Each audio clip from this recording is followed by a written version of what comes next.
Good morning. How we doing? Before we get too far along, okay, so AMA, I didn't know what that meant for a long time. Ask me anything. We do these types of vlogs 2 or 3 times a year when your questions are percolating down in the comments. And so this was, I didn't forget, remember, I think it was last Thursday. I've been thinking about this a little bit. AMA, ask me anything. So maybe 4 or 5 days ago, that was the question of the day. Ask me anything. Great questions, lots of questions. I couldn't type fast enough back to them, so that's why we're doing today's vlog, to answer your questions. Sound good? I'm gonna be a little expeditious in my answering, all right? There's probably at least 20 of them, and I couldn't even get to all of them in this video. Maybe we'll do a second follow-up at some point. Sound good? Question of the day, though, first is, what was it?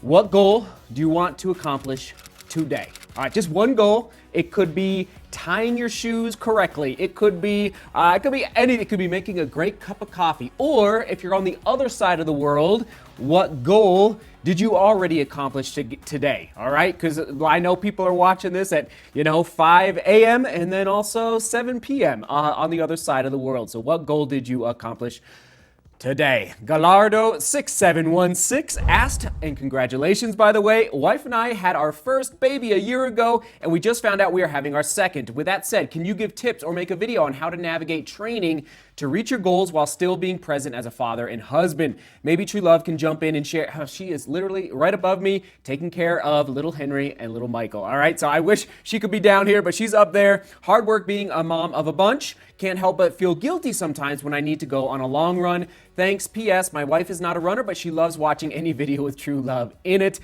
We're going to get True Love in the vlog very, very soon, so stay tuned. My answer is this.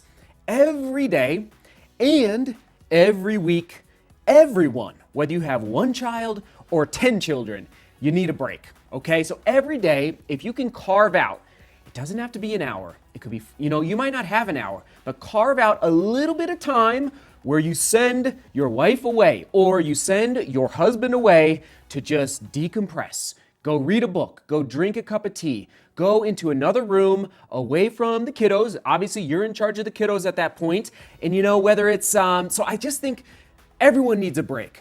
From the screaming, from maybe, cleaning up messes, from making, 2, 3, 4 lunches, whatever the case is, you need a break. And then once a week, what we always try to do is a bigger break. All right, so whether it's on Friday, Saturday, usually it's on the weekend, where True Love will go away, and that could be literally going into her room and just having a moment, okay? That has helped us so much. Not to mention, I'll just mention real quick, our date nights. Now, we have family in town. You might not have family around for babysitting, but the grandparents come over, they help babysit. So that's also a huge gift for each other, because you still need to carve that time out for each other. Ooh, that's a huge topic. I hope that helps a little bit.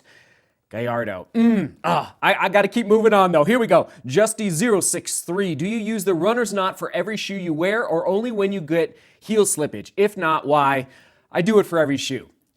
Basically, it's habit. And it does, I feel, honestly, it might be a mental thing. Shout out to the Runner's Roost in 1998 on Colorado Boulevard for teaching me the runner's knot. I remember the moment when I bought my first pair of running shoes with my mom at that Runner's Roost, and they taught me the runner's knot. So it's probably more habit more than anything, but I do love it. I feel like it just gets that nice lockdown feel. Let's go. Theenan1 Niguin, how do you decide where to run? You go to so many different locations. Is all the driving worth it?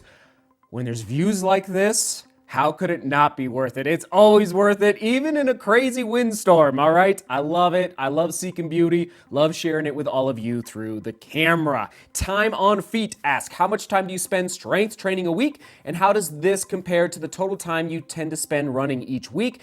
Okay, so my lifting schedule, core schedule. So I'm kind of on a new schedule a little bit.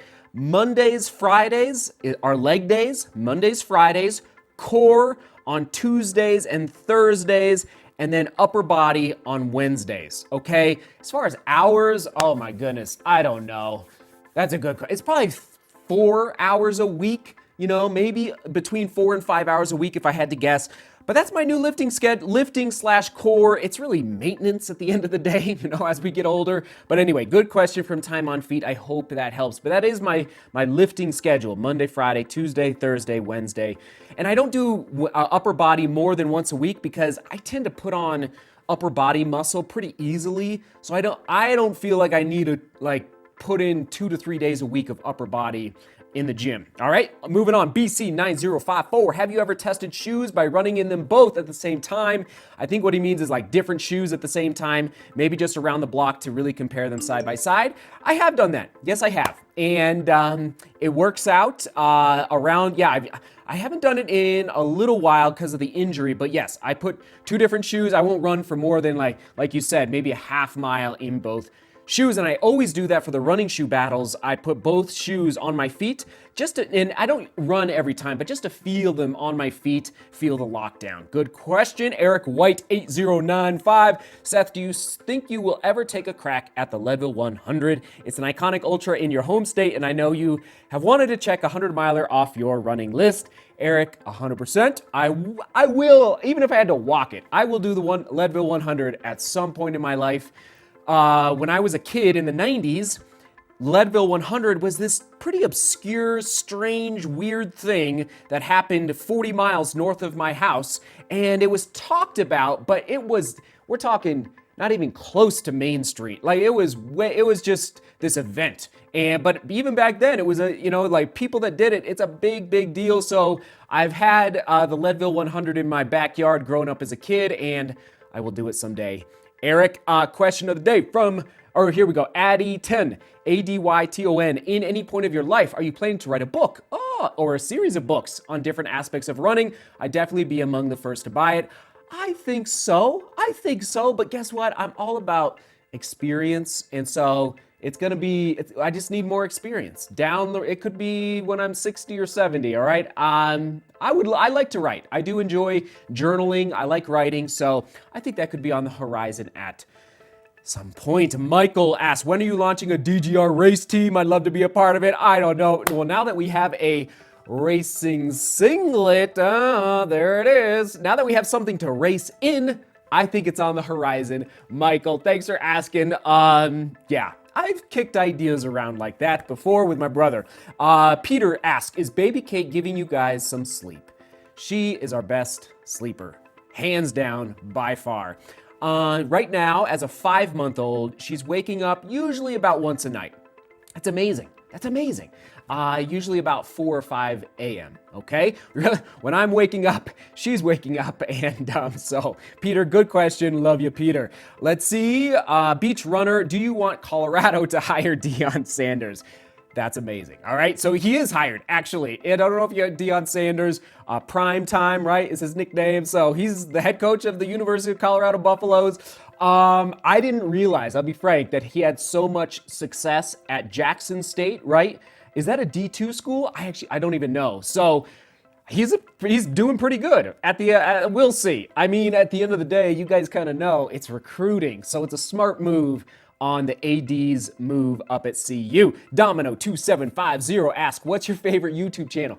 I honestly, so because of life, I just rarely have time to watch a ton of YouTube.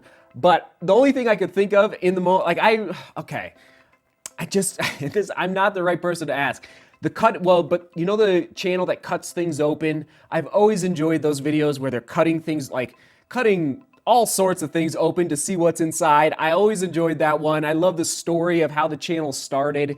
I don't even remember the name of it. But Domino, oh my goodness. I mean, okay, I'll give a shout out to the Welsh Runner, Ultra Dad out in Ohio. And then what's another, I'm just thinking of running YouTube channels that the Welsh Runner, the Forest of Dean Runner over in the UK. Those are a couple that populate into my head.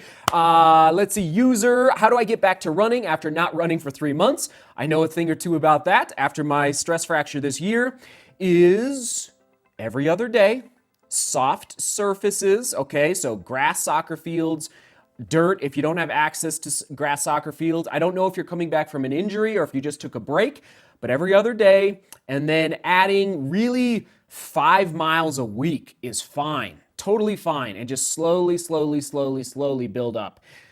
Oh, it's a big question. I don't have as many details as I'd like in order to help you more, but there you go. That's how I'm coming back slowly. Daniel, S.O. Liz, when are you going on the Joe Rogan's podcast? Joe Rogan! I guess I need to go out and win a 200-mile race like Courtney DeWalter. She's been on Joe Rogan's podcast. Where is he? Is he in California? I don't even know. Joe Rogan, if you're listening, I'd be happy to come on your podcast anytime. There you go, Daniel. That was that would be wild. He's interviewed some interesting folks. Brian Pyers 8411. What's your favorite shoe in testing right now? Probably, I was thinking about this. That's a tough one. I would say Rebel V3 from New Balance or Saucony Triumph 20, okay? Rebel V3 or Saucony Triumph 20. And by the way, I'll try to link to all of these videos that I'm mentioning down below. And on the trails, I mean, the Caldera 6 it's a boat under step, but I do foresee as my from Brooks, Caldera 6, as my volume increases and I need a little more something under step, I foresee the Caldera, I'm looking at it right over there, will be introduced into the equation more so for my legs. And before I forget, I did get the question about, and I couldn't find it but I did get a question about, Seth, what's your favorite running jacket or running vest for the winter? And I don't have it, so I just pulled out, I did make a vlog all about my favorite jackets and long sleeves in the past 18 months. So again, I'll link to these down below in the description, but Bombas Merino Wool is basically my new favorite long sleeve with respect to comfort. This Innovate long sleeve, it actually zips, which is kind of nice. This is for colder days. Love this long sleeve from Innovate. And then Path Projects. This is a lighter option for you from Path Projects, and it's got a nice hood there. Of course, holes for your thumb, which I love. Taylor, here we go. How do you get your heart rate so low on runs? I'm on my 3rd season of track, and I've never been able to get as low as 110 to 115. And on what runs do you get that low on? So Taylor, sounds like your 3rd season of track. Maybe you're in high school, so you're just getting started, Taylor. I've been running for, I think I started running in 1997. So maybe it's 25 years. No, yeah, about 25 years-ish, 24 years. So Taylor, patience, consistent training, have the long-term perspective. It doesn't hurt to be training it, I know, at altitude. I'm not sure if you live at altitude, but that helps as well. And then the long run, okay? Don't be afraid. Now, okay, be careful. I don't know how old you are, okay? But for me, what I'm always saying, like that 2-hour plus runs, listen to your coach if you're still in high school, but those 2-hour plus runs consistently is what slowly, as I get older, like it just keeps going down and down. So the 110 to 115s is usually when I'm running like 8 to 9 minute pace, so nothing too fast. Alex Lee 4275. How would you structure your week when you're running high kilometers or high mileage? Do you do many double runs days, or would you regularly go out for 90-plus minute runs? Same for days where you're doing a session. Would you have a recovery run on the same day? Whew, huge topic. Oh my! Actually, I've made vlogs about every topic coming up. Basically, down below, I'll do my best to link to it. Is how to structure your weekly mileage. I think that was the name of the vlog. All right, how to structure your weekly mileage. Go watch that. But I do doubles, usually twice a week when my volume is high. I'll run in the morning, run in the afternoon. And then, what else did you ask there? Same for days where you're doing. So, and I definitely incorporate 90-plus minute runs more than, often. And I'll even go 2-hour plus runs, more than twice a week, okay? But again, listen to your body is all I'm saying, okay? That's the key. All right, moving on. Leds89.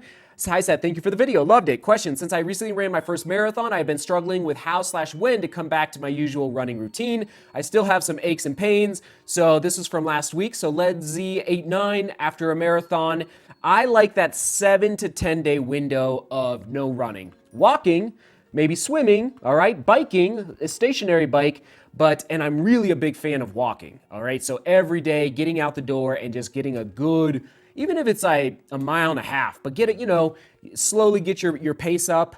But I'm a big fan of that 7 to 10 day window. But you just listen to those aches and pains. I would really recommend being dialed in, and you'll know, like your legs will tell you when it's like, okay, I feel better today. I think I could go for a slow jog. So with that regard, again, that every other day idea for another 10 days after your 10-day break is a good strategy. And soft surfaces, okay? Grass, definitely dirt. I would try to avoid pavement or concrete if you could. So there you go. Good question. Let's Z89. Oh yeah, foam rolling, stretching, all that good stuff. Andy Thompson and good sleep. Andy Thompson, here we go. When you're running, what was on your nose? So I had frostbite, maybe 3 or 4 weeks ago. So whenever you see that over my nose, it's just to help protect the nose a little bit when it's cold out, all right? So I had that's why I was wearing that band around my nose just 3 or 4 weeks ago. All right, Miguel Oliveira, 558. What book had the biggest impact in your running journey? So definitely Running with the Buffaloes. So it's a book about the CU cross country team. And in high school, I had no clue about the NCAA system and how it works and the structure and the fact that you could even walk on to a cross country team. So once I read that book, I was like, wait a minute. Then I was a senior in high school. I was like, wait a minute. I could walk on to the CU cross country team? What? Are you kidding me? So for the next 18 months, that was my goal. And sure enough, made it happen. So good question, Miguel. Running with the Buffaloes. Oh man, that's fun. John Cook 7003, you're running my first marathon in April. What is your top piece of advice for younger runners attempting this? Man, enjoy the process, okay? It's not just about race day. Enjoy the training, because sometimes we can get a little ambitious, and I'm calling myself out, where you're like, okay, like even, when I signed up for my first 100-miler, I was enjoying the training, but I was pretty disappointed when I had to drop out at 50 miles. And I'm like, ooh, did I enjoy the whole process, the whole training? And I'm not saying I really dialed in for that. John Cook, and as far as like actual training, if you can hit 2 20-milers in your training and 1 23-miler, you should be good on race day, meaning complete the marathon and frankly run the entire time. So 2 20-milers, long runs, and then 1 23-miler. And again, I don't know your background, I don't know your whole history, but that's my general rule of thumb. John Cook, here we go. We're getting there. Oh man, we're doing well. Okay, Chris Richardson, 4788. Out of all the shoes you have tested, which companies would you say had the best overall products in 2022? You're putting me on the spot. We will cover this in another vlog in late December, but I have to say, I'm not afraid to say it, like, I don't say Saucony's throwing down in 2022, in my opinion, okay? So Saucony is pretty high on my list, but we will get you the full, best running shoe company of 2022 soon, Chris. Good question. Oh my goodness. I think we got, and again, I know I couldn't get to all of them. I know I went a little quick there, but hopefully that gives you a little bit more insight as to some of my approaches to training and to life. All right. Revin Tell, you get the comment of the day. This is from yesterday. Seth, we don't know each other in person, but as a father of 2 myself, I just want to say you handled this situation in a very inspiring way. Watching your vlogs as often as possible and enjoying it so much. Be safe, take care, and hopefully enjoy every day of your journey. Best regards from Germany, Sebastian. Thank you for supporting from Germany, and thank you everyone who watched yesterday and shared your thoughts. All right? It was a good day because we're stronger together. All right? We're not going anywhere. Ooh, there you go. AMA, we will do this again, probably like March or April 2023. We will toss it to the last AMA. The last AMA right here, right here, right here. All right, seek beauty, work hard, and love each other. See you tomorrow.